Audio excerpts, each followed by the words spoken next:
Welcome to the final session. Last but not least, boy, has it been 2 fantastic days. I was told just yesterday that we ended with 1,000, just over 1,000 participants. I could not have imagined. Everybody's really concerned about this topic of reading, especially with our most struggling readers declining. Well, we have the most powerful team that we have assembled throughout the entire 2 days with me this afternoon. And we're going to talk about what we've heard, bringing to the table. And I'm real excited because it's just not the policymakers, those who think about our big systems and how they work and what sort of policies and procedures we should put in place, but it's also the practitioners that we have on this team today, those who have boots on the ground and knows what best practices really look like. So I want to start with a quick intro first, if I could have my slides before we get started here. I want to first remind you who we are at IES. We have 4 centers, and one, of course, is the National Center for Education Statistics. We collect the data in the IES system. There are 2 research centers, one that focuses specifically on students with special needs, and of course, we have an evaluation center. Now, I want to bring this forth to your consciousness because I want us to think about what you're going to say today relative to what our responsibility is in this space. So keep that in the back of your mind as you talk with me today. In my next slide here, I want to sort of give you the charge that we're going to try to address today. I would love it if you would help us think through what some of the contributors might be, the origins of this widening of the gap between the lower and the higher performers in our reading. And it's not just reading, by the way. We've been talking mostly about reading, but it's happening in other subjects as well. Might be correlated with reading. That may be something you can talk about or think about today. And then if we could have you think about the implications of this growing gap and what it means for our nation, for the world.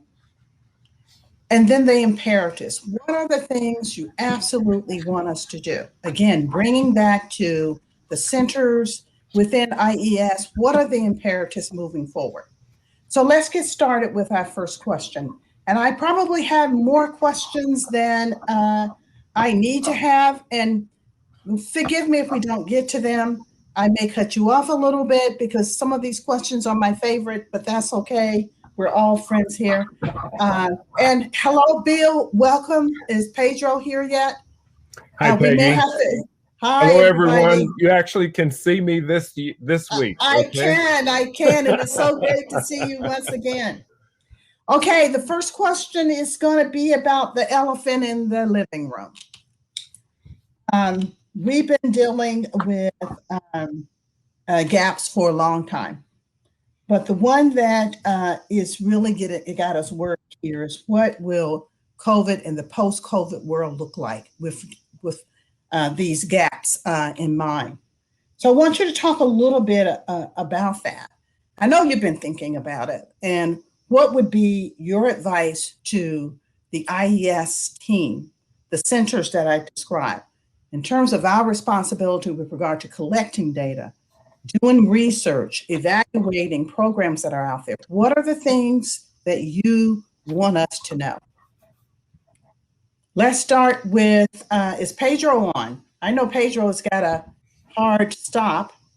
We don't have Pedro yet, but we'll have him. Who wants to go first? Kathy, you're smiling. Let's start with you. You're on mute, Kathy. What we want to go for is equity through higher order thinking. That's what we want to go for.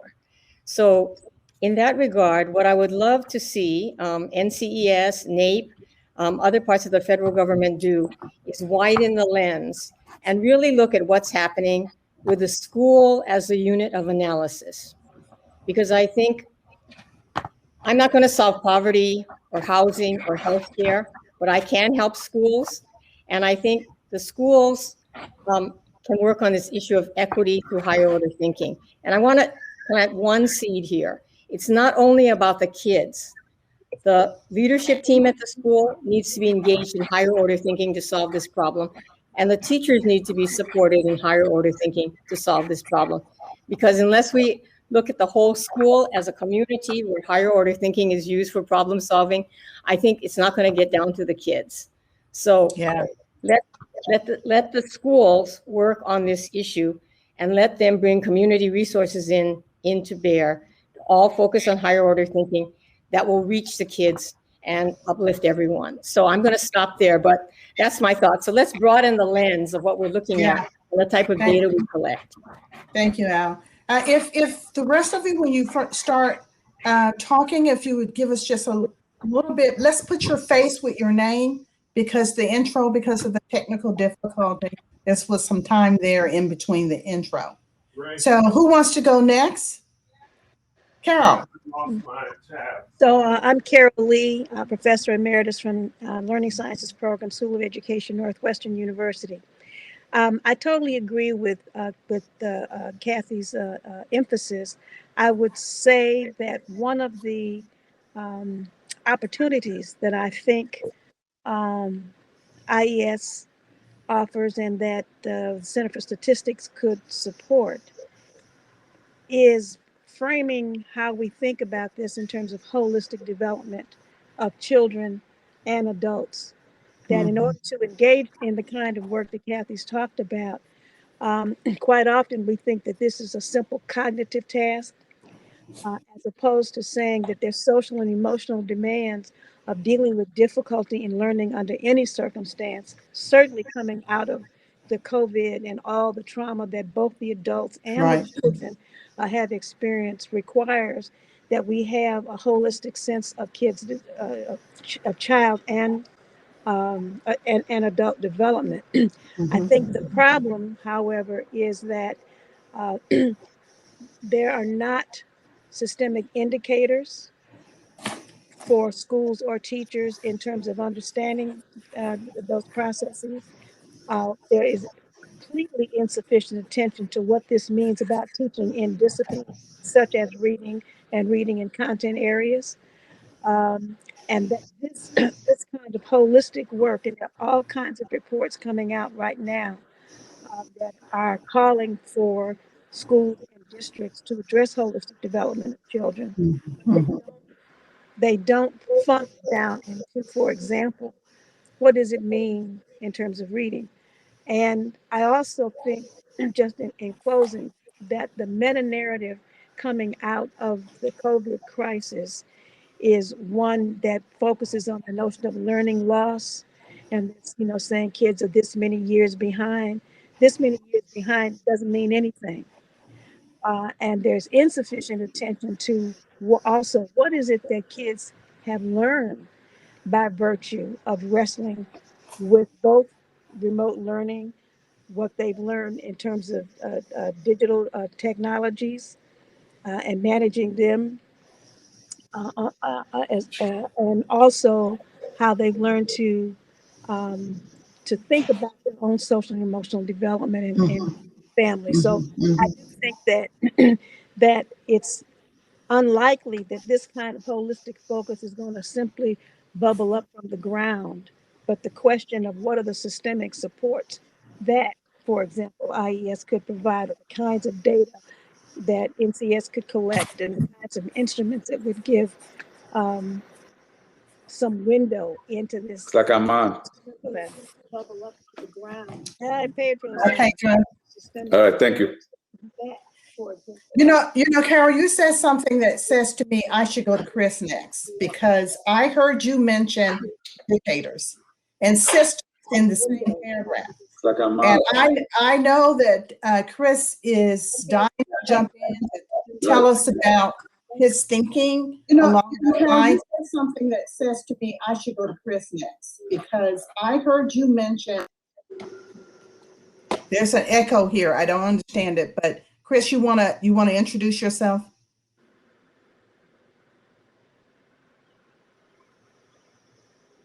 You're mute. Pedro, Noguera. Sorry, everybody. Had some technical difficulty, but glad to be with you. Thanks, Peggy. Pedro, we weren't gonna go without you. Glad to have you. Thanks, Peggy, and everybody else. It's great to see you. So I'm Chris Edley. I guess I'm professor and dean emeritus at Berkeley Law School, and as of July 1, I'll be interim dean at Berkeley's Graduate School of Education. I don't know quite what I'm being punished for, but stiff upper lip. And what Peggy's referring to is that I had the honor, the privilege of chairing the recent National Academy of Sciences study panel charged with designing a national system of educational equity indicators. I think the panel started out feeling as though it was an impossible task, with our goal of simply avoiding embarrassment. But we ended up with something that we're pretty proud of, and hope that it can be a basis for a broader consensus about how to define equity, as well as what's a parsimonious set of measures, of indicators that can be used especially for policy choices. Key to that, I think, is looking at both outcomes and at opportunities. And in our set of indicators, there are many that are a work in progress and need an R&D agenda over the coming years to develop something or improve upon what we have now, as well as building consensus around that. Period, paragraph. So my own approach to what's said, and I agree obviously with a lot of what Kathy and Carol have said, but speaking as a lawyer, I have a couple of important concerns. One for IES is I would really like to know whether the choices that are being made by districts comport with best practices or are supported by evidence. In other words, what I'd really like IES to do is put together a panel to do something comparable to peer review of the policy choices that are being made in this arena by some sample of districts around the country. My suspicion, my hypothesis is that a lot of these choices about what to do in response to the challenges of reading, a lot of the responses, often homegrown, are not consistent with the evidence base about what is most likely to work. So that, I think, would really illuminate part of the problem of whether the right opportunities are being provided to our schools. So that's one point I wanted to make. The second is that I like the phrase whole child equity. This is sort of along the lines of what Carol was talking about. And I use the whole child equity phrase, which we have in the National Academy's report, to really reference the base of science coming out of the sciences of learning and development, particularly over the last decade or two, that really trace out for us the impact of context, the impact of chronic stress, of adversity faced by children, and frankly faced by teachers as well, but faced by children, and the impact that that has on learning, and in so many ways. And the fact that that process can be interrupted because of neuroplasticity. It can be interrupted and to some extent remediated if there are the right set of interventions and supports provided. So that, again, is an area in which opportunities need to be tailored to circumstances of not just with respect to their present achievement measures, but with respect to that context of chronic stress and adversity that affects learning.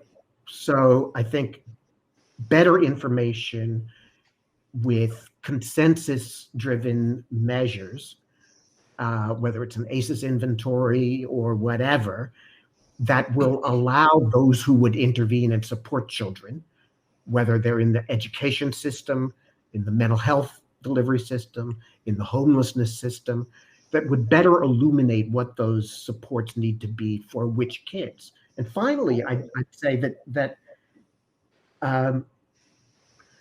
we have to be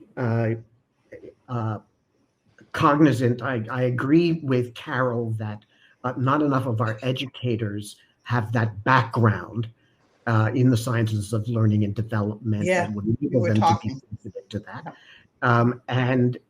And yet we don't have any, we do not have effective prescriptions by state licensing agencies or by federally identified accreditation entities for our teacher preparation programs that would ensure that learning that basic science is not only an option, but is actually a required part of the teacher training that goes on. Why don't I'll subside there. Well, it's wonderful to hear you talk about issues about the importance of science as a discipline in education, because quite honestly, Ray and Carol and I were talking about that just before you came on. So it's amazing to hear around that topic. But you said something that says to me I should go to Ray next. Ray, if you introduce yourself and tell us, remind us of who you are. And Chris said something about districts. He had an ask for IES around districts. I would love for you to respond to that. And then if you could weave into your question, and I know you're good at that. What is the way we can turn this COVID situation that we find ourselves in, and the post-COVID situation isn't promised to be any better? Well, it will be different. Well, where can we find lemonade out of this lemon?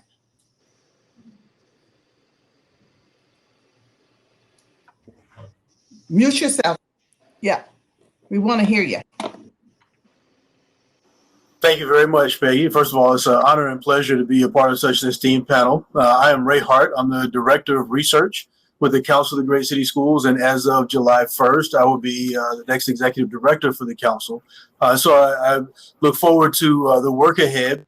So really addressing some of these issues as you were. So thank you all very much. I'll address a couple of things. So I will address COVID and where we go next, but I'll also kind of address both districts and states and other jurisdictions and what you can help with in terms of IES. And I think one of the things that's important as we move forward is to understand who's doing well as it relates to students in traditionally marginalized communities, who's moving the needle on student achievement, who's helping to close some of those gaps that we talked about and exist, and who's helping to shore up some of the unfinished learning that we're likely to see from COVID. And as an example, on a panel a few weeks ago, I asked the question, who's doing best with, for example, low-income African-American students across the nation? And believe it or not, the state that is either first or second in reading and math, grade 4 and 8 performance on NAEP, pretty consistently was Mississippi. And I don't think any of us would traditionally look at Mississippi as being the highest performing school district in the nation. But when you look at just a subset of students and who's performing best with those students, Mississippi is doing much better than Massachusetts and some other higher performing states who actually are their performance is influenced by having a different cadre or population of students in their districts. And so I think understanding who we can learn from and where we can go. And so you mentioned school districts. The same applies to districts and schools. And that is helping us understand who's doing well. We recently did an analysis of Cleveland and Detroit and Dallas and some other of our large city districts and learned that over the last decade or so, Detroit and Cleveland have actually moved students further over the course of that time period than many of our other districts. So there are things that we can learn from them about how to educate kids, about how to do better. There are things that we can apply to other entities. And I think it was shared earlier, you shared actually yesterday in your presentation, that the issues that we face in this country are not just issues for Black and brown students, they're issues for all of us collectively. And so one of the challenges we faced as a nation is how do we educate students in poverty no matter where they live? And so if IES can help us understand who's doing that well, how do we do that? I think that would be beneficial for us. And then secondly, I'll address the COVID issue. I think that one of the things that we can learn from COVID is that many of our schools and districts have basically developed new muscle around helping students get access to the internet, get broadband access, get access to devices so that they can really touch, particularly even from a reading perspective, they can they can engage in learning that goes beyond just what they see in their communities to learning based on what they can see throughout the world. And to the extent to which our policymakers can really understand that an investment in kids' access to the internet, kids' access to broadband, kids' access to devices helps them grow their educational opportunities outside of just the classroom so that when they go home, they can continue to learn and continue to grow. And I think those are things that are critical. Lastly, I'll share, Carol Lee mentioned equity in education as an important issue. And one of the things I'd like to posit here is that for our policymakers, despite what Merriam-Webster says in the dictionary about equity being a noun, equity is actually a verb. Equity requires action. It requires us infusing resources in those communities that have traditionally been marginalized, infusing resources in those schools to help support students. The Biden administration's American Rescue Plan has taken a step in that direction, but our local and national leaders need to understand that equity requires action. And it is not something we can just sit back and say we're going to do. We've actually got to do something about infusing supports for kids around the country who need additional supports. You're on mute now, Peggy. Technology, right? You mentioned my presentation yesterday and that nice schoolhouse and who was in that schoolhouse in terms of the below basic kids and kids at the bottom, the 10th and 25th percentile. I have a challenge for all of you. I want you to raise your eyebrows if you have seen kids reading novels lately or reading the Weekly Reader. How many of us remember the Weekly Reader? Maybe you don't, Ray, but the rest of us do. So what do you think? And Bill, this is going to be for you. I want you to go to you next, introduce you. What do you think this new way of reading that children have found themselves in, adults have found themselves in, does it have anything to do with what we're seeing in terms of the dropping of the reading scores, particularly those at the bottom? Give me your best thought, but introduce yourself for the panel first. I'm Bill Trent, professor of sociology and education, University of Illinois, Urbana-Champaign. And I've missed not being in meetings with Chris Edley for some time now. So this is a joy to revisit. I've in preparation for this and in anticipation to some extent, one of the things that I have a center that is a center for education in small urban communities. Having that center has necessitated my focusing on understanding the context that kids are in. And context is a multifaceted thing. But I think one of the ways in which we haven't helped ourselves as much as we could from a standpoint of doing the research is understanding those contexts. Chris mentioned the stress levels, the kind of trauma levels that kids experience. Those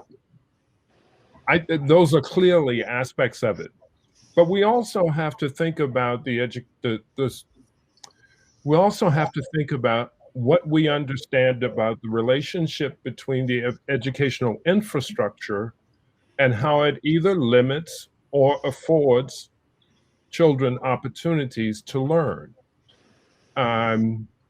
Some of the work that's going on now is assessing even the material, I should say the physical infrastructure that we have in place. There's an analysis that's been done that talks about literally the trillions of dollars that would have to be spent to bring our educational infrastructure up to good, up to par. I don't think we can continue to fail to take into consideration measures of the context when we are trying to think about where kids are in their learning. Yeah. And what they have access to in their learning. Yeah. And the constraints that have been placed on families as a consequence of COVID, for example. Yeah. Or as a consequence of the way in which this country handles childcare. Yeah. So I think these, for me, are indicators that we need to spend time developing so that we understand not just the name or description of the indicator, but understand its consequences for the individuals it impacts. And it's impacting teachers and students. If we have a crumbling educational infrastructure, that's not a healthy space to work in to expect a person to be an adequate professional in. Right. I think to some extent, COVID has uncovered some of these sources having to do with context. And rural contexts are different from urban context. Use of technology differs across those contexts. So I think those are things that in thinking about this, I think about a lot. I'll give you just one example. I'm a very proud graduate of Maggie Walker High School in Richmond, Virginia. The Coleman Report studied the presence of things, the so-called Coleman Report. Did the school have X? Did the school have X? And that's what they went about collecting. Yes, we had a chemistry lab at Maggie Walker, but there was only one Bunsen burner. So if you were going to do the chemistry experiment, we had to watch the chemistry teacher. Now, my sense is that that's a very different learning experience from me having had a chance to do that experiment. Bill, we didn't have a Bunsen burner. We had to learn how to start a fire with sticks. Okay, with sticks? Right, yeah. You didn't use the rock and flint? No, that's high tech. That's high tech. See, this is how Chris and I messed up a lot of meetings at the National Research Council. It was an interesting time. But am I making sense with this? So that I could see and witness the conduct of the experiment. But if it had been tactile, if I could have touched it, if I could have moved the Bunsen burner around, I would come to understand what it is differently. So I'm just hoping that I'm hoping that this is useful to start thinking about both how context facilitates and limits opportunity. So you may not have noticed, but I went away and came back. You kept going, Bill. I love it. And you said a couple of things I think you're still speaking about that I want to sort of we're gonna sort of go over to Pedro in just a second. There are two things that I heard you say that we're not doing or we could do better. We're not collecting enough information or consistent information about the physical structure of the buildings. We used to do it, but I don't think we do as good a job as we can do. That's the first thing I heard you say. And then the second thing I heard you say is something Chris has also said in his panel about the indicators that we should be collecting, and one that we've been neglecting. We are remiss, and that has to do with information around preschool. Yes. And we don't do enough. We wanted to participate, for example, in an international study on preschools with OECD, but guess what? We don't even have a sampling frame that allows us to sample from this population. So yes, those are two big asks that I heard, I made note of, but I'm now going to go to Pedro. Thank you. You had a time getting with us today, but that's okay. You're here. Can you introduce yourself? And I want you to talk about SES, socioeconomic status. Thank you, Peggy. In our world where we are today in this space, one of the most important indicators that we should be using to understand our data is socioeconomic status. I want to bring to your attention a report of a study that was done by Henry Braun in 2010 that was a revisiting of the Black and white achievement gap, in which in an HLM study, he was almost able to make that gap disappear by controlling for SES and some other factors like course taking and so forth. Can you speak to us a little bit about the importance of SES and how we're understanding these data that we're seeing? And quite honestly, Pedro, anything else you would like to say? Thank you, Peggy. And it's great to be on the panel and see so many old friends. And right now I'm the Dean of Education at the Rossier School at University of Southern California. So like Chris, have left directly doing teaching and research to take on some administrative duties, which I'm actually enjoying.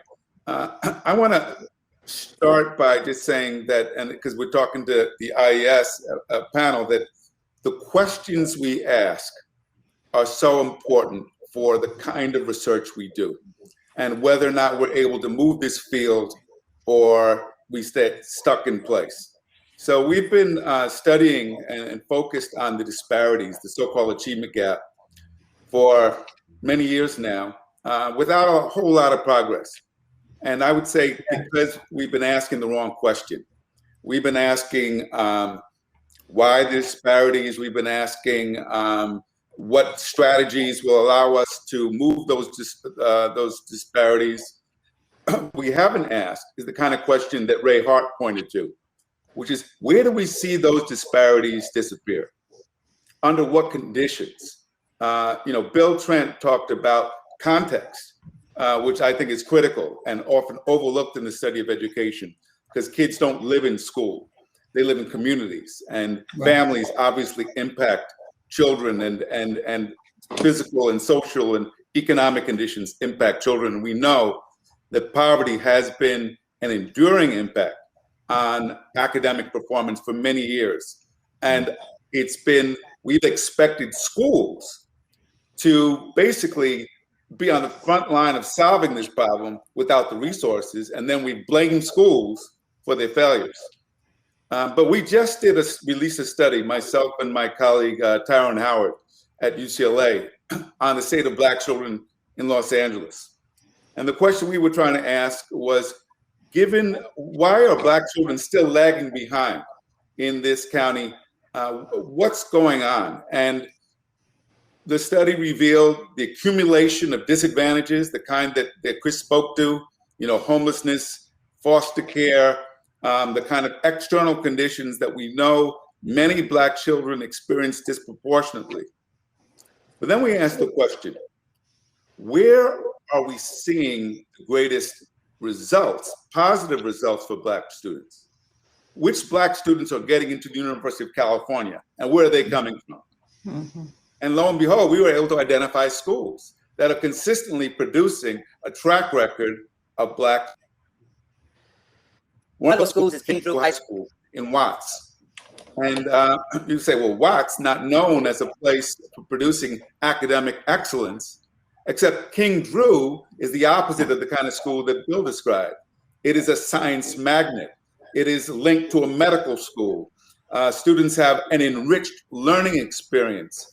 And it's hardly surprising when you go into a school like that, that you see that the conditions for teaching and learning have been put in place. So that success, not just in reading, but in math and science, is the norm at a school like this. And race, and I should add, socioeconomic status is not an obstacle. I think that when we focus on the right questions, and this has been something that Ron Edmonds argued, Barbara Sizemore has argued. I'm not the first person to say this, but what troubles me is that we isolate the science and even the policy from the conditions in schools. And if anything, we should know that practice is influenced by those conditions, the quality of relationships. We are seeing data now across California. Black parents are the ones least likely to send their children back to school. Almost 40% of Black parents are saying they prefer online learning to in-person instruction. And when you peel back that data, what they're saying is at least at home, they can watch what's happening to their kids. And they can make sure that their needs are being met. They couldn't do that in school. It's an indictment of school, but it's also a reminder that those social experiences, the quality of the relationships, have a direct impact on learning outcomes. And so I'd encourage the researchers that are out there listening to never lose sight of that, because I think that too often we've isolated the science and the research from the policy and ignored kind of the practical aspect, which is where do we get the results and why? Because I think if we were, just to follow the example, of any good fisher man or woman or farmer, you go where the fish are, and then you figure out how to get more of them. Right. And I think that's what we need to do in education. We need to learn from best practices, but also learn and understand the conditions that produce them. Well, you make a good point. I don't know, have you seen the data that NAEP has been releasing monthly here recently since January on mode of instruction across the country? We are asking schools, what are you offering to your families and what are they taking? Are they staying home with remote learning? Are they coming to school? Are they participating in some hybrid activities? And exactly what you just said, Pedro. I mean, this is the first time I've heard someone speak of it at your level of system, that the Black and brown students are staying home. Actually, the Asian students are too, Kathy. Maybe you have something to say about that. And I was wondering, we don't have the answers in the data. We just know what the data is saying. So I was curious to hear you talk about remote learning and why Black and brown and Asian students in particular are choosing remote learning over in-school instruction. Could we all think about that and say that a little bit more about this? Because we are concerned on the assessment side that students that are not in school may be missing out on some opportunities. But you're the experts. Tell me what you think. Can I jump in here? If you step back and look at the long-term vision, my own view, and this is reflected in the report of the National Commission on Educational Equity and Excellence that was congressionally chartered, that I that I co-chaired way back in 2011 to 13.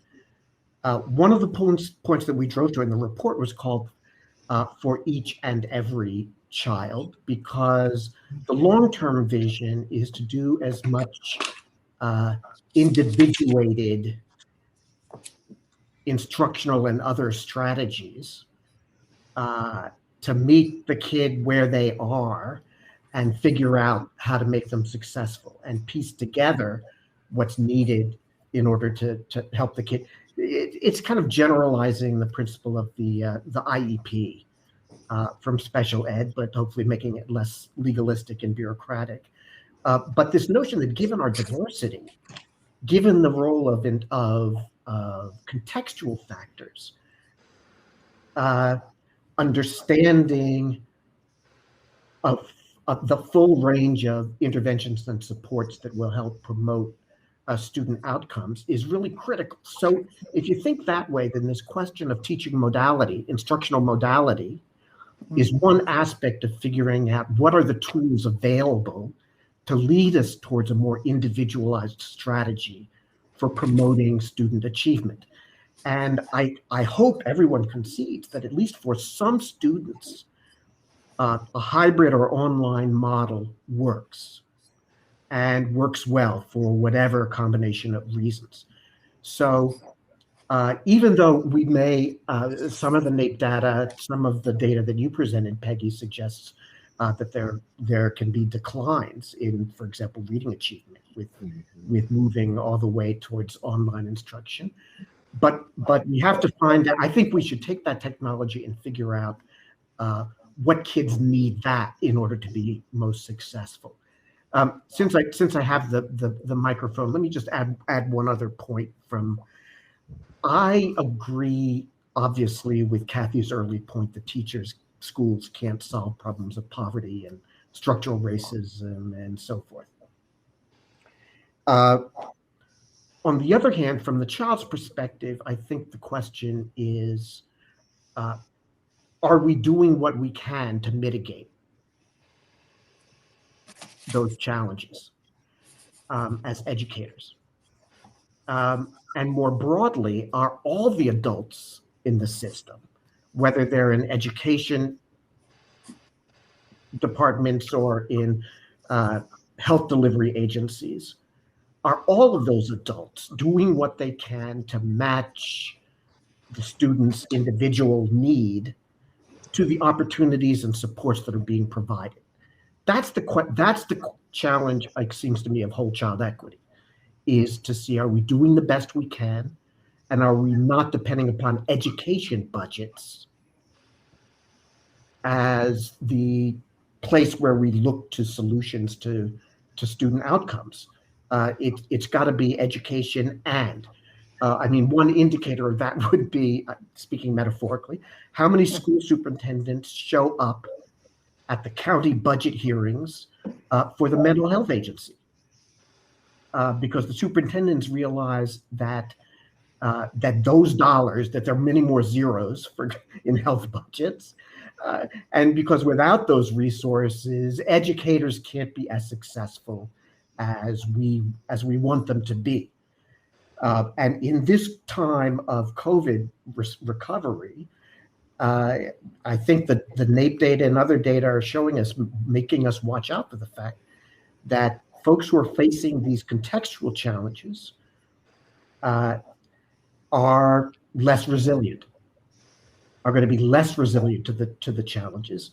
I mean, it's always I've worked on a wide range of public policy issues, and those who don't have it are going to have the most difficulty in disasters. Whether you're talking about floods, hurricanes, COVID, whatever, that resilience issue is it seems to me it's critical, and educators need to understand our responsibility. It seems to me not to solve the poverty problem, but to see to it that those who are working on those issues are working in a way that benefits our kids in our mission. So Carol, you want to jump in? Yeah, I wanted to jump in to make several comments. One is, I think it's very important when Pedro said about the questions that we ask, that it's equally important that we interrogate and understand sources of resilience in the face of challenge. It is quite often that resilience provides even, I don't mean that trauma with the appropriate supports can provide some of the most robust opportunities for resilience. So Margaret Beale Spencer, in Mhm. her model she calls PVES, Phenomenological Variant of Ecological Systems Theory, says that it is not the actual sources of risk that matter, but the relationship of the supports to the nature of the risk, right? And Mhm, she develops this model of sort of quadrants of vulnerability. And one of mhm, the communities of people who are deeply vulnerable are people who have not been tested. And as I often say, if you go back to the Great Depression, it was not the poor people who committed suicide. It was the rich people who had never had to wrestle with adversity. So I think it's very important. Mhm. I also think in terms of, as we're thinking about these sort of impacts of COVID and remote learning and the like, that we have very restricted notions about remediation. And I want to pivot a little bit because this is a conference on reading. That if you look at the NAEP data, seems to me there are two big takeaways. That over the decades, as Peggy showed, they've remained relatively flat, and that they worsen the longer kids are in school, the worse. mhm.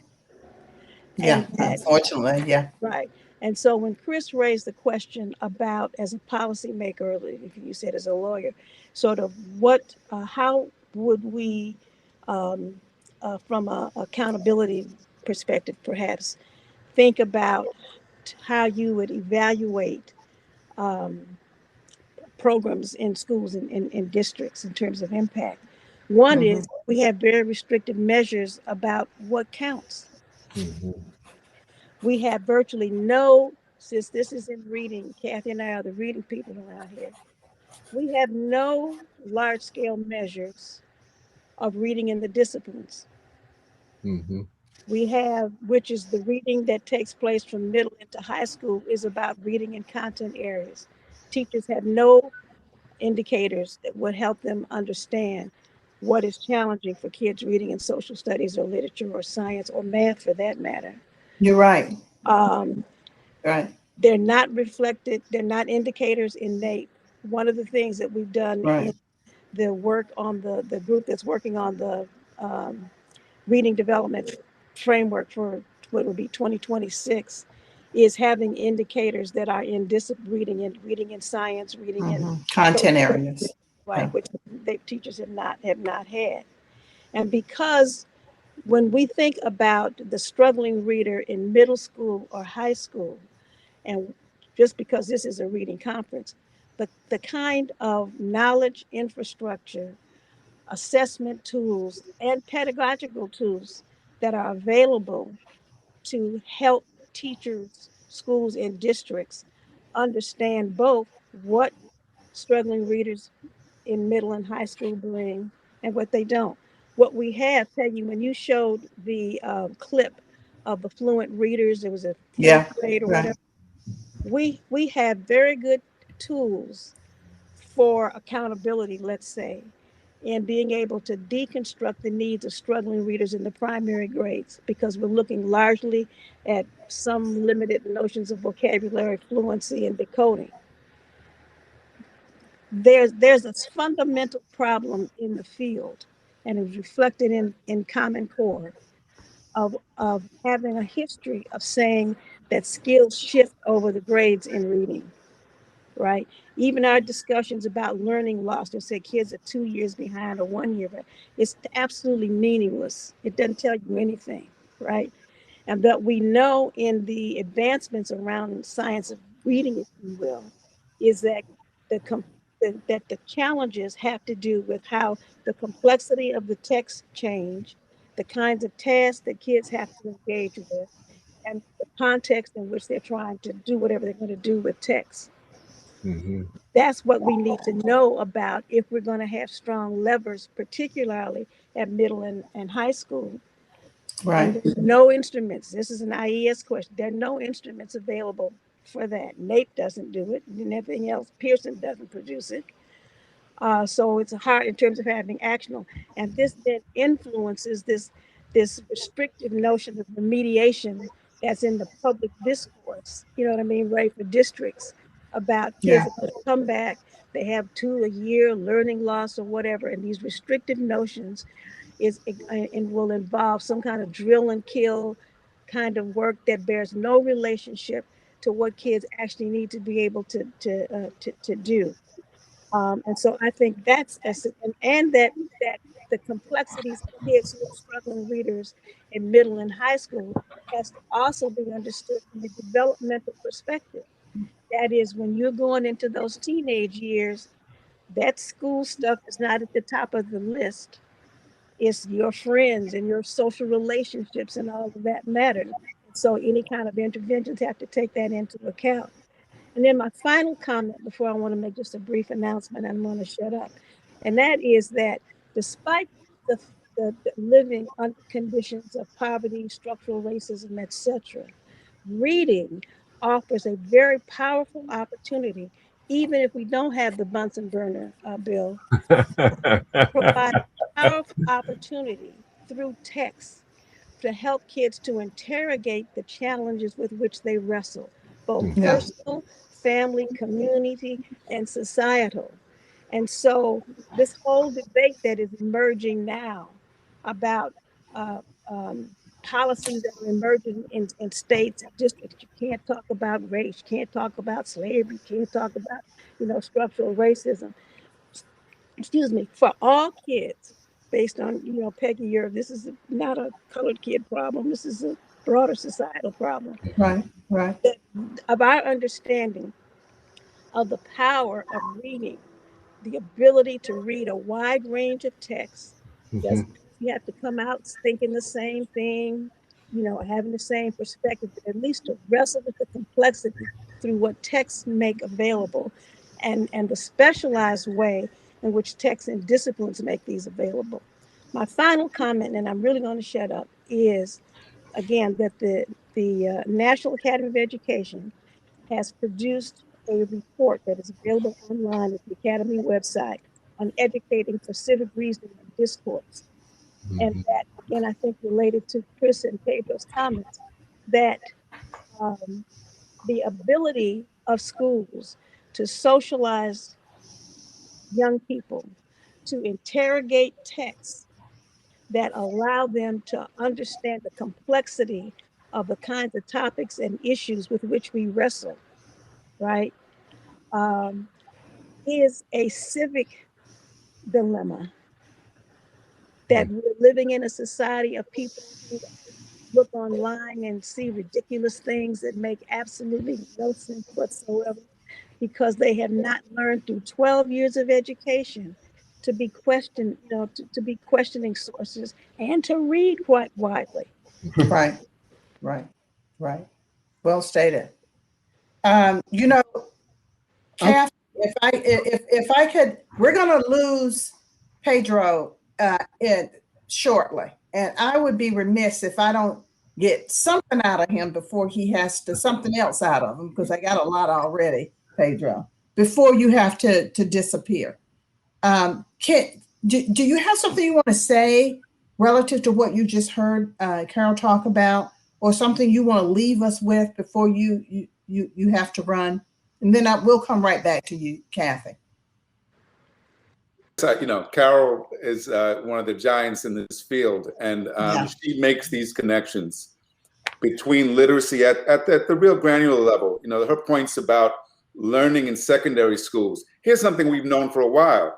When in schools that promote literacy across the curriculum, where teachers receive guidance on how to teach, develop the skills, literacy skills in math, in science, guess what? Outcomes improve.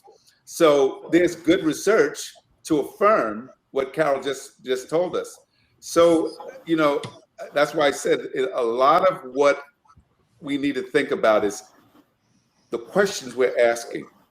Because if we ask the right questions, I believe it will help us to develop policies that are more effective and responsive, and help the schools that seem mired. What Ray Hart said about Mississippi is really revealing. It makes me want to go down there, look at those schools.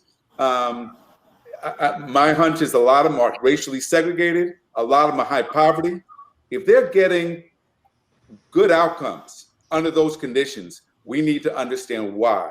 What is happening in those schools? Because everything we've heard about resilience, about mitigating the effects of poverty is happening there. And I'm encouraged to hear good news coming out of Mississippi, because that's not often what we hear in the national media. So thanks for sharing that. Thank you for having me on this panel. I think the discussion is really valuable, and I hope that it'll contribute to moving us along so that we don't just stay stuck. We've been stuck in education for too long. Well, thank you for if you could hang around a minute or two, we'd love to have you, but thank you for coming. For 5. 5 more minutes. Chris, I promised Kathy we were going to go to her next. Fine. Then, I'll come right back to you. Okay. I want to pick up on some of the things that Carol was saying, because it's so important. This idea of equity through literate thinking and for literate thinking. One of the reasons that kids are not doing well in high school is because that hasn't been built for them through a staircase curriculum in literate thinking from the early levels.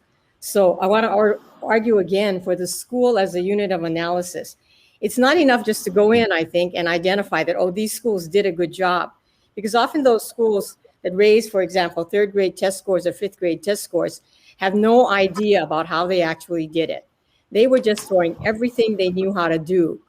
So what if we could go in at the ground level, and as my colleague Taffy Raphael did in Chicago in a project that Carol was also involved with, work with lower performing schools and get them to the point where they could produce those excellent results.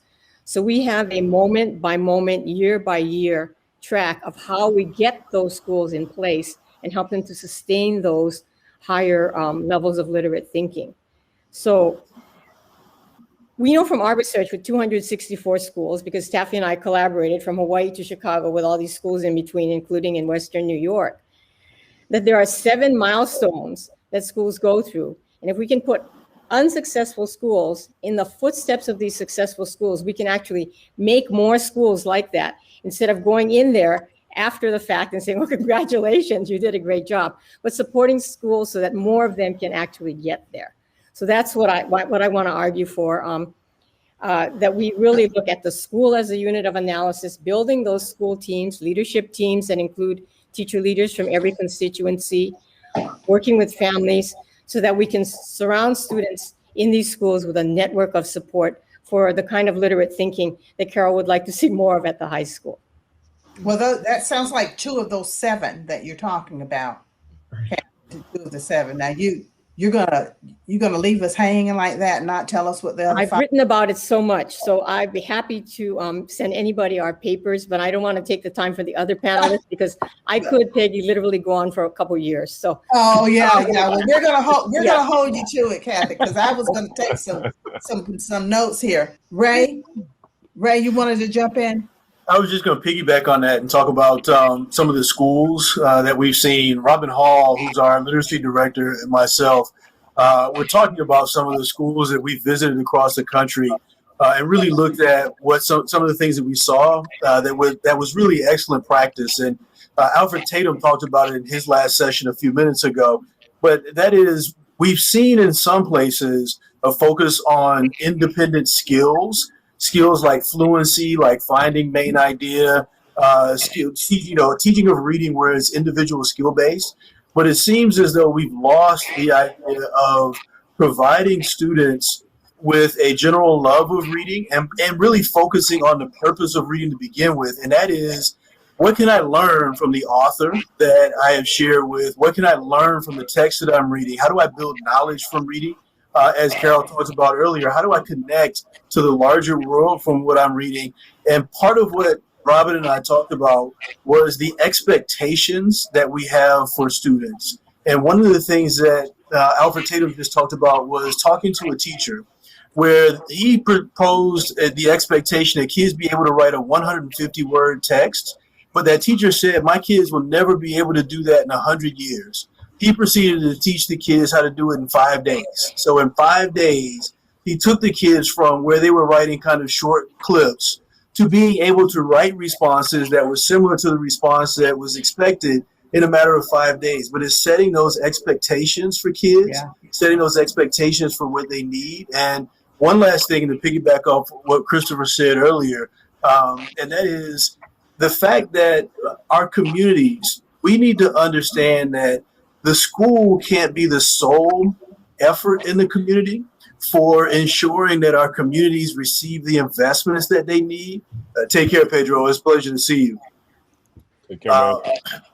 So that schools, not only just do the schools receive the investments that they need, but that the communities receive the investments that they need. And one of the things I talk about quite often is the fact that, for example, housing authorities. Our public housing authorities are actually in the education business. They don't realize it, they don't act like it, but they're actually in the education business because the children that are in those public housing authorities, if you look back 2-3 decades prior, a lot of those children who are growing up in the public housing authority are growing up and having children and ending up in the public housing authority with 2 and 3 children.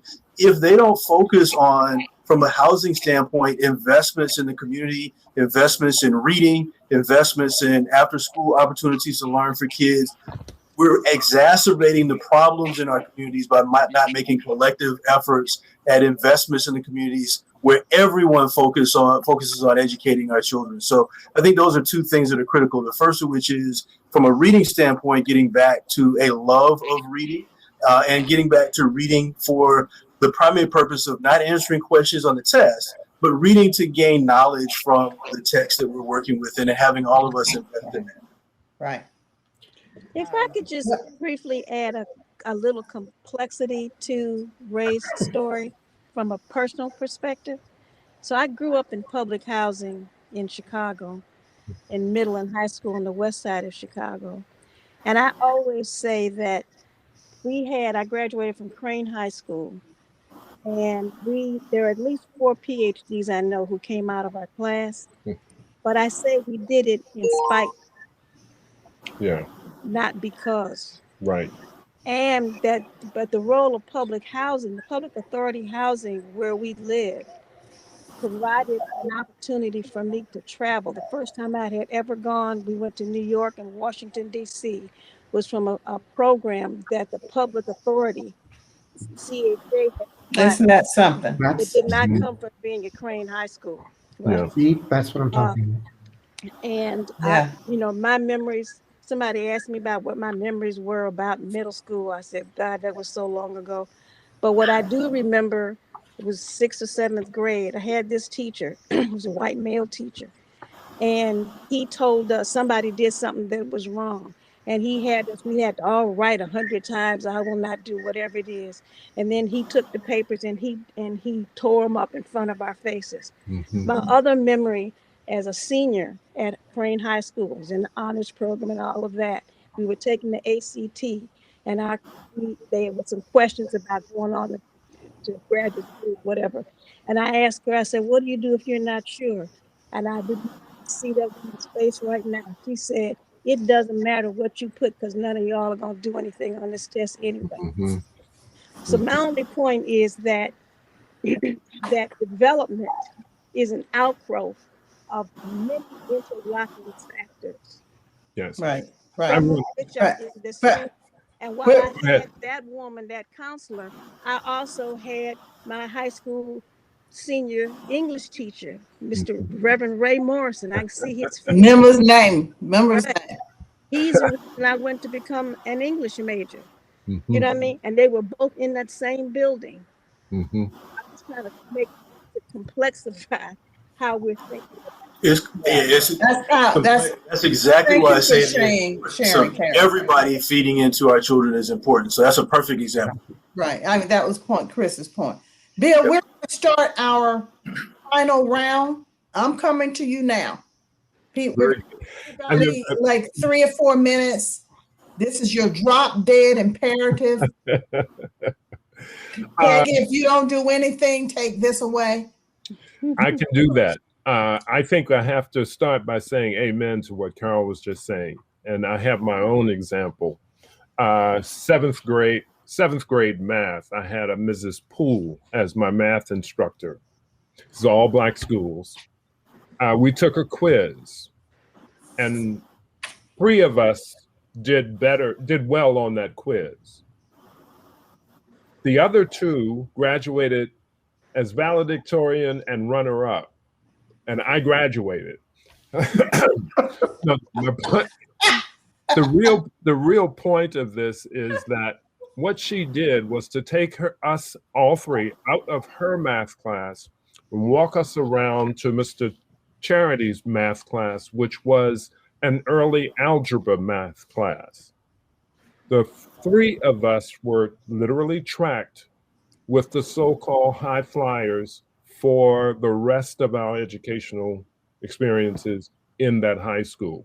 Had it not been for her agency and her affirmation of the 3 of us, you too, I would not have been exposed to much of what I was exposed to. One last point. A second teacher, Chester Hedgepeth. Chester Hedgepeth was actually a student of our good friend, the sociologist who's been at Harvard for years, the African-American. I'm blocking on his name right now. Please don't tell him. But here's Chester Hedgepeth was my English teacher. And Chester Hedgepeth said, any more than 2 errors on any 3-page paper cannot be anything better than a C. I never got a grade less than B on any paper I wrote all the way through undergrad school. And I was helping some of my teammates write their papers in undergrad school. I called Chester Hedgepeth and told him about the time he actually sent the trainer down to the football field and said, send Bill Trent upstairs.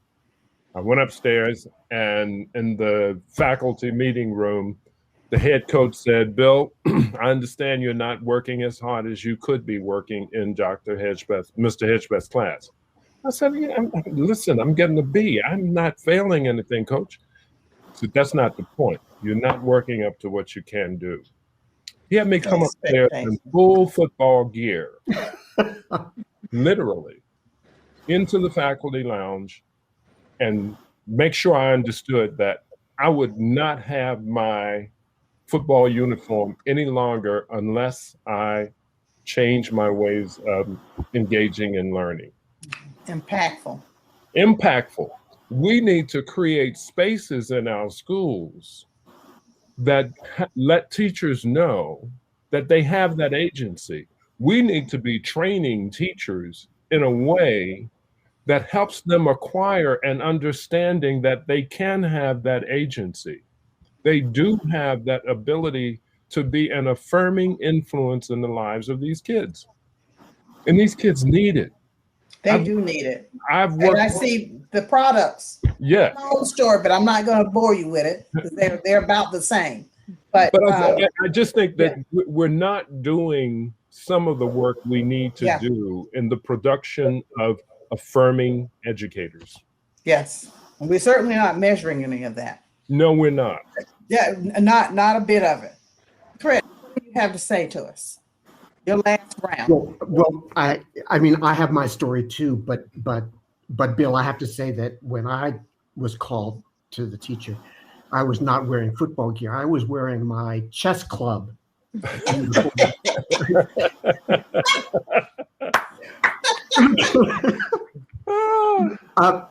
Look, there are between school differences. That's so funny. So I think I've already made the point about whole child equity, and that fits with the interlocking that we've talked about. So and I believe at the core of my being that dramatic moves in closing the disparities that we've been focused on the last couple of decades cannot come about just by giving every student a great teacher. That that we've got to address head on this whole child equity perspective that has to be combined with a great teacher in order to really narrow this. Okay, so I've made that point. Okay, so for this next, I want to put on, see if I can fit 3 hats on my head. One is as a lawyer, the second is as a sometime policymaker, and the third is as an advocate for the evidence. Okay. We are at the beginning stages of a wave of litigation around the country that is trying to develop the concept of a right to education under federal and state constitutions, principally state constitutions, a right to education. If you're interested in any details, just Google Detroit right to education, and you'll see some material in the litigation, give you some sense. Now, this comes to this is very much on my mind because of Peggy's PowerPoint. Not just the declines of recent, but the flatness of that curve over time. Flatness of the curve in which the 10th percentile and probably the 20th percentile, should be plaintiffs in a right to education lawsuit. Wow. Now, I think that here's the problem with those suits and many similar kinds of public interest suits is, what the hell is the remedy? Right? What the hell is the remedy? And this connects back to the earlier point I made about peer-reviewed policy choices. Now, in bilingual education, after Supreme Court rulings in a couple of decades ago and since, just to summarize it, I would say there are 2 principal things: is that you have to demonstrate when you're dealing with non-English speaking students that your approach to their education, because they have a constitutional right, a statutory right, your approach to their education, A, has to be grounded in some plausible theory, and B, evidence. And C, when the evidence tells you what you're doing isn't working, you got to try something else. Now I want to transfer that over to the reading context. Now, the plausible theory. That's where this notion of having peer-reviewed policy choices, I think, comes into it. And I'm willing to lower the bar. Not that the choice has to be best practice supported by the evidence, but at least can we try to make sure that policymakers at the local and state level aren't doing stupid stuff, right? That they're not making policy choices that are contraindicated. Do no harm. Do no harm. That's exactly right. And frankly, because of our romantic attachment to localism, Edley's first theorem is that there are more hard jobs than there are good people, and that means that the romantic localism puts our kids at risk of poor policy choices just for lack of capacity. And I think that those of us who care about evidence need to address that by building an infrastructure that makes it easier, like it is for your general practitioner in medicine, that makes it easier for school leaders to have access to this stuff. And I'll stop there. But just I want to frame this in terms of a right to read. Are we doing the best we can reasonably expect adults to do in order to serve children? There was a teacher of the year earlier in the conference said that literacy is a human right. I wrote it down. That's what you're saying. Yeah, that's right. Kathy, tell me what you want me to know. I'm sorry, but Peggy, I want to say that the judges, if this were going to be litigated, the judges need experts in the field to tell them what the substantive standard is, what people should be trying to do, to Right. tell them what is a stupid idea and what is a promising idea. So Yeah. that's our responsibility, not just a judge. Yeah. Yeah. You know, it's interesting. I'm going to say this. I don't know what my IAS friends are going to say, but we do these wonderful practice guides, what to do best. We don't say too much about what not to do. There's no That's really practice guides on what not to do. That's really It's interesting, your perspective. Mhm. Tell me what you want me to know. Four things. Number one, equity through Hart involve leaders, teachers, other adults in creating the staircase curriculum for literate thinking. Giving those educators an orientation and direct experience with the kind of literate thinking they want students to engage in. Number two, the school as the unit of analysis. The whole school as a group that comes together as a community of learners engaged in higher order thinking and literate thinking. Now, I'm nothing against great teachers, but I think what you want is great teachers who are part of this community and enriching it, not shoved off to the corner to do their own thing. Okay. Number three, emphasis on the staircase curriculum in literate thinking. So something that is systematic and systemic, which can be tailored to the students, their strengths and needs within that building or school, because it's being built by the people that know them best and who in many cases have been working there for a couple of decades. So something that's customized to the context, because we've heard so much about the greatly varying context that we have in this great nation. Mm-hmm. Number four, sustainability, not a flash in the pan. You know, those schools that have the greatest improvement in our state in third grade reading scores 1 year are not the same schools that have that. If you look again in 2-3 years, it disappears. So, we just heard Christopher Edley make a great point. You need a theory, you need evidence, and then you need an approach that gets you to do something different that is still consistent with that theory, instead of just throwing the baby out with the bathwater, as we have a wonderful, unfortunate tendency to do time and time again. So here's my take on the pandemic. This provides us with a potential break from the past, right? Mm-hmm. What if instead of saying, these kids are behind by 2 years, let's get tutors who are not certified teachers to skill and drill them and get them back up there? No. That has never worked, and that's doing the very wrong thing. It's totally against equity through higher order thinking and literate thinking. Don't do that. Step back a second. Let these schools have a chance to have the support and reflection time they need to think their way out of this and put their own staircase curriculum in place. So, end of sermon, and I thank you so much, Peggy, for including me. Well, I'm gonna get your number, because you are a numbers person. You gave me 4 points here, and I want to follow up on them. Thank you. I'm around.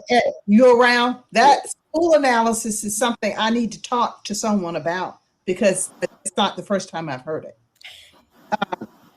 Carol, anything you say, I want to hear. Tell me what you want me to know. So I want to, in part, come back in terms with a specific focus on reading. I think that it is really important for IES, for example, to wrestle with this conundrum of reading middle and high school in the disciplines with struggling readers, to recognize the way in which we do not have systemic supports for teachers to understand the complexity of what those challenges are. And Chris, to say that one of the challenges in the field, if we would have a peer review process you talked about, is the fact of the matter, Kathy knows as well, and Peggy, is that we still have deep internal debates in the field of reading over what kids need to be able to know and do and how to support those, particularly in the middle and high school level. And so it is very possible that you could get deep debates among those who would be expected to carry out such reviews. And again, I think this is a place where work that IES can do could be very helpful. And my final comment I'm sorry. is, Remember, Carol. From a legal perspective, the question is it a plausible theory? Right. well, Not that it has to be uniform. you have a very interesting debate. I mean, I just came out of a 5-year process, the Reading for Understanding initiative that IES had put millions of dollars in. And I can assure you that we all kept fighting at the end of those 5 years. Oh, this particular problem. But finally, that as we are talking about, essentially all talking about how to build capacity in the system at the level of individual teacher knowledge and develop schools as Right, organizations, right. districts, etc. That while we make it sound so complicated, I always refer back to the PISA reports on social disparities of the number of countries in the world where SES is not the predictor of reading proficiency. What you find are very different models of how do people come into the field. If you going into teaching in Finland, you have to have an undergraduate degree before you go into the teacher education program. The state pays for the degree. You get paid what engineers get paid in Finland. I know. You know what I mean? It's a totally different, the length of time that teachers are in direct work with kids, the organization of schooling. So it's not like rocket science about how to do this because people just have, well, you just have to wrestle with why it's so difficult. So I think that's my two big takeaways. Okay, Ray, you're going to have the last lightning round. I have something slightly. I see you all the time now. You know I'm going to follow through with whatever you say. Well, I have something very different to add, and we can talk about what we have to share, but I wanted to say thank you to you, and thank you to the staff at IES, and a special thank you to the staff at the Council of the Great City Schools, in particular, Robin Hall, who's our literacy director, for really pulling off a great conversation today, kicking off a conversation for us about what we can do going into next school year to improve reading achievement. Yeah. Thank you to all those who participated. Thank you to those who are on this panel. And I look forward to sharing. I'm sure our math staff are going to be interested in having a similar discussion about mathematics and improving mathematics achievement around the country shortly after we get off. But thank you to the staff who helped pull together such a 2 days worth of wonderful conversation and dialogue about reading and improving reading. So that's a different kind of ending for you. And if you're always so gracious, Ray. I should have known that you were going to beat me to that. If I could just say, though, that one of the reasons that you have greater growth over the decades in mathematics is because mathematics as a discipline is focused on procedural and conceptual knowledge. Yeah. We do not have that parallel in the research and getting translated into practice and assessments. We don't have that parallel. That's an IES challenge. Yeah, it's that line is very, very flat. I didn't say something in my presentation. I probably should say it now since I got probably 2 minutes and this is my only chance to say it. I sit in the international world as well. I'm vice chair of the PISA governing board. And we are often the countries are sitting around the table, sort of seeing where they are and so forth. And I can tell you that the United States looks very good in reading. I don't know if I said this very clearly in my presentation. Very good in reading, not just on PISA, Chris, but also in Pearls. And it's perplexing. Why the heck is that? Well, one reason is that the NAEP assessment is a lot more challenging than PISA or Pearls. That's part of the answer, and also the standards are different, and also others are actually helping us out by their scores dropping. And so our standards look better, our ratings look better than they actually are. It is. Peggy, do you recall whether the standard deviations are different? They're all different scales, you know, the PISA and TIMS are one, you know, one, you got like 100. Yeah.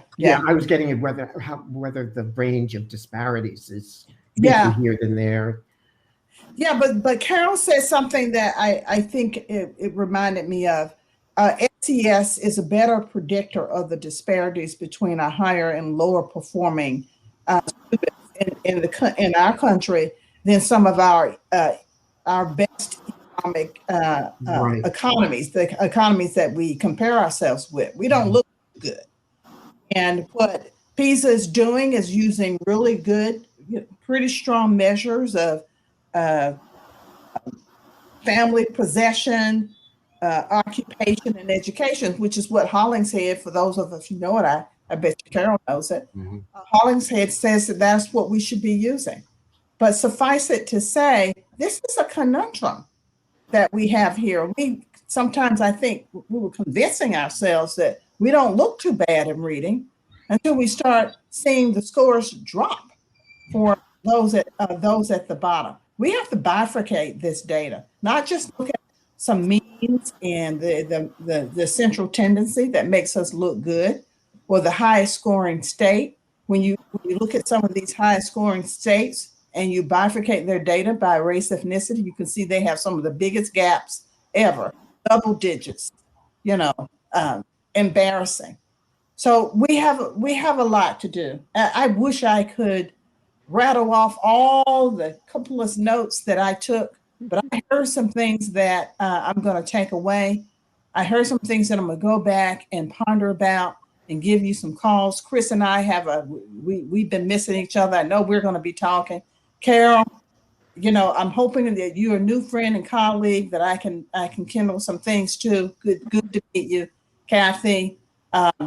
You the same. Bill, we're going to renew our relationship. We've been on panels before, so this felt good. It did feel very good. Thank you. Yeah.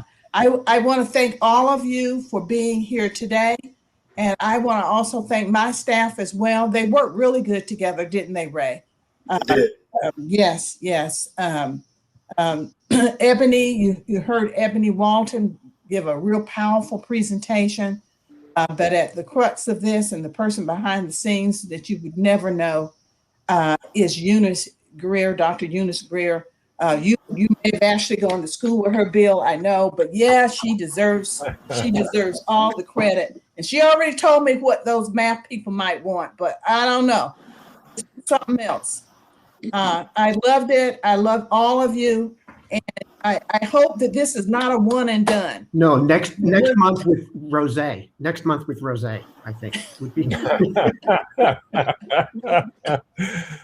Okay. This is a powerful group. It's been a powerful session, and I wish you the best. We're going to see you on the other side of COVID.